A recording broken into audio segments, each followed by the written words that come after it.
Hey, it's Dr. Deal with 5 reasons why you may feel vulnerable after the death of a loved one.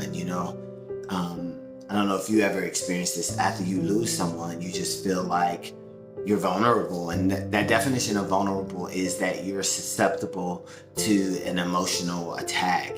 Um, and that leads me to number one is that all your emotions are exposed, and you can cry at the drop of a hat, get angry at their emotions are all over the place. And that leads me to number two. You have a fragile mindset. You feel like if something happens, you're just going to break down. And that leads me to number three is that you feel like if someone says something to you, you're just going to lose it or break down. That leads me to number four. If one more thing happens,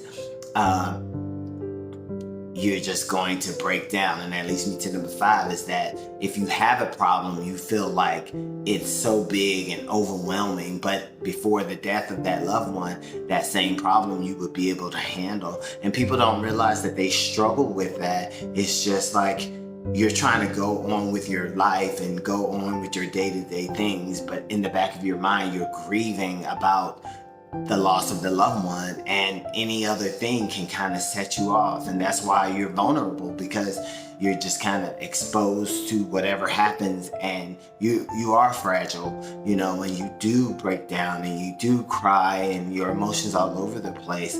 If this is you, praying for everybody who's lost anybody, but if you're struggling with grieving and maneuvering through things like this, please seek a therapist so they can help you identify those triggers and those emotional roller coasters, and help you maneuver through your grief. All right. Praying for everybody who's lost anybody.